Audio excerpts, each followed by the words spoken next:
but I don't think I ever heard you say the word no this week. You signed autographs, you took pictures, you gave away rackets. What was it about this place that put that smile on your face? Well, just everything really that we experienced this week was positive. The way people treated us when we landed in Israel, and all the way to the last moments now of our stay here, has been truly wonderful, and I'm very grateful because it was more than a tournament for me. It was this kind of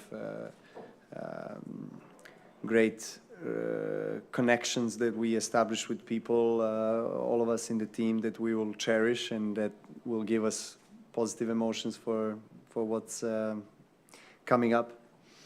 Thank you very much. Okay, we'll open it to questions. Margarita's got the mic. We can start with Guy in the middle. Thank you. Hey Noah, congratulations. 89th career title. Talk to us about that winning feeling. Your motivation to play and win year after year, tournament after tournament, even in a smaller tournament like this. What goes through your mind? Well, I treat every tournament, regardless of what the category is, as always the same. My approach is to win tournaments wherever I am, and I'm glad that I have the team of people around me that make sure that I'm in the best shape in order to be a contender to win titles. So that's why I came, to Israel, is to try to win a title.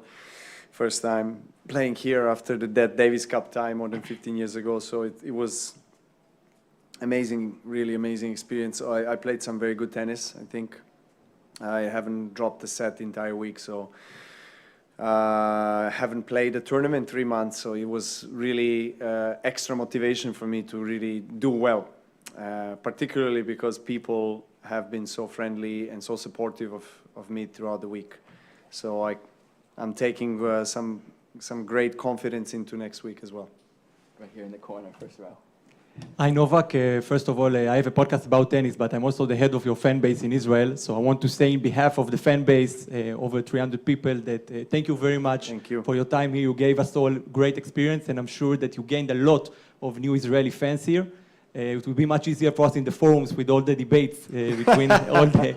I wanted to ask you something else, though, about, you said it earlier, this tournament, you struggled a little bit mentally. Yes. So I want to ask you, what are you saying to yourself? How do you motivate yourself doing hard points? How do you keep yourself up and going and giving inspiration to all of us when we try to do something with our own lives? Thank you very much, first of all, for your support, and a big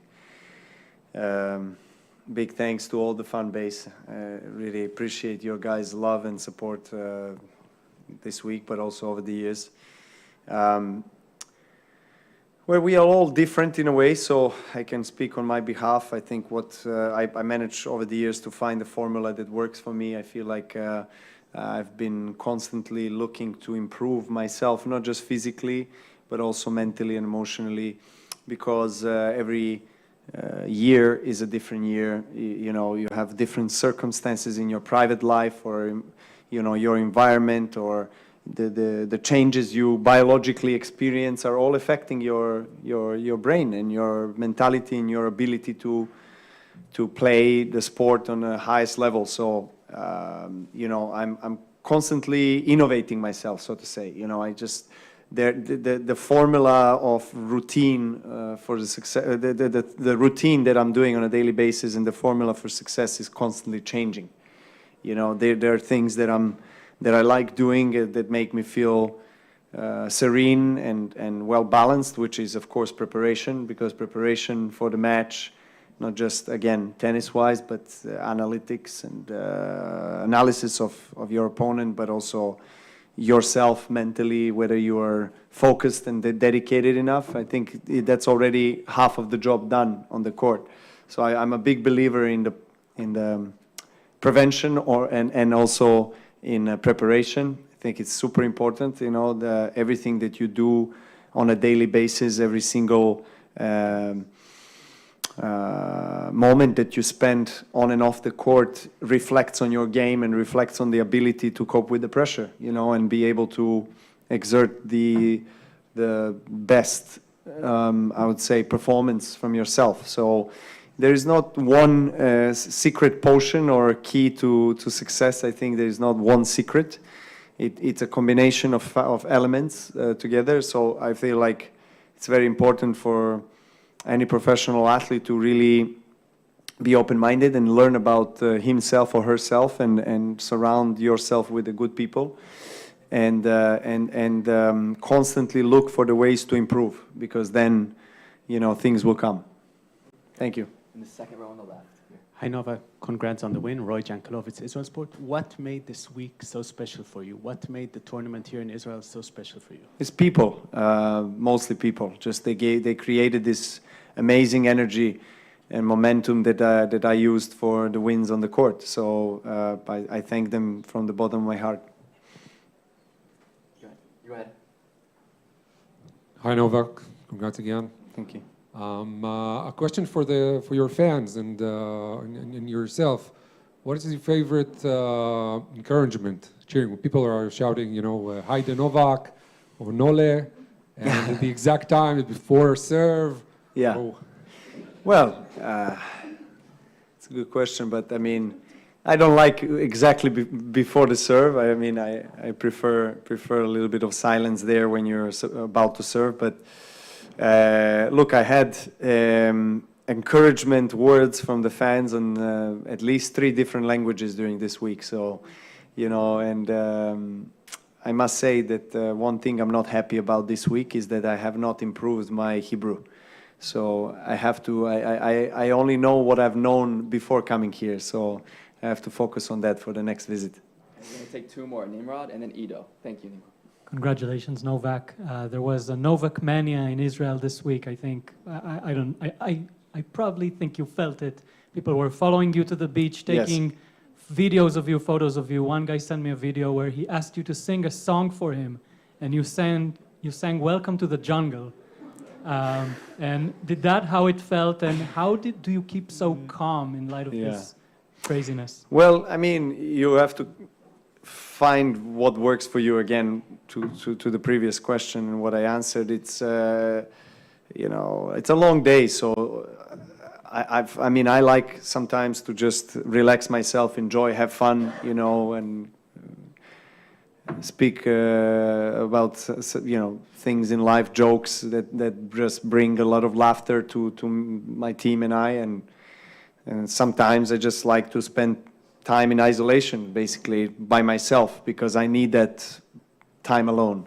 So it's really a balance, you know. It's something, every day is different. So sometimes, you know, you feel like, okay, before the match, I like to spend time with people, you know, from my team, from my family, because that's an energy that I feel like I need at that point in time. And sometimes I just want to separate myself and go into my own world. But I did feel lots of love and support from Israeli people also on the streets. I mean, and I was very blessed to experience that. As I said, I haven't had a chance to go around too much, but I was spending most of the time on the beach, because that's where I stayed. My hotel was right by the beach, and I was walking every day and, you know, swimming and doing different activities, biking, and you know, people would notice, and it would be always a nice exchange. You know, I always felt a lot of appreciation and respect from them towards me. All right, take us home, Ido. Oh. Hi, Novak, Ido, Aretz. It was a very busy week. You say it yourself. You met with a lot of people, a lot of kids, a lot of people that were not so fortunate as people in this room. And I've seen it from like social media and TV and everything. And yes, you've been so kind and everything. But I wonder, what was your most, I mean, Yoni's retirement, of course. What was your most emotional, most like special moment here in this week in Israel that maybe you can share like a small story with that? Well, the top 3, I would say, I mean, other than, I mean, one of them definitely winning a title, and that's kind of of course, the joy of this week. But also playing tennis in a wheelchair yesterday, I think it was wonderful. I always look forward to do that, and particularly with the hometown hero here from Israel. And he was very, very nice and very kind. And that was something that I haven't had a chance too many times to do in my life, so I really enjoyed it. It made me also appreciate him and also all the players, wheelchair tennis players, more. And then, of course, Yoni's retirement. I think his tears in the practice session before we were supposed to play that day, that really, you know, deeply, you know, hurt me as well emotionally when I saw him crying on the court because he was unable to play, you know, and it was an extremely difficult moment for him because, you know, he wanted to say goodbye, at least play one match, at least play one, you know, few games, but he literally could not walk. And it was unfortunate to walk in front of the people and, you know, that without the ability to hit the tennis ball in front of them and compete. So that was quite a sad moment, I would say, but very emotional. And his farewell, and you know, him and I share a very friendly relationship. So it was very nice, and to see so many kids. I mean, on the stands and the ball kids. You know, we shared a lot of laughter and smiles throughout this week, and it brought me a lot of joy. Thank you, Novak, Thank for you. everything this week. Thank you, everybody. If you could Thank just you stay very in your much. seats for me. Thank you.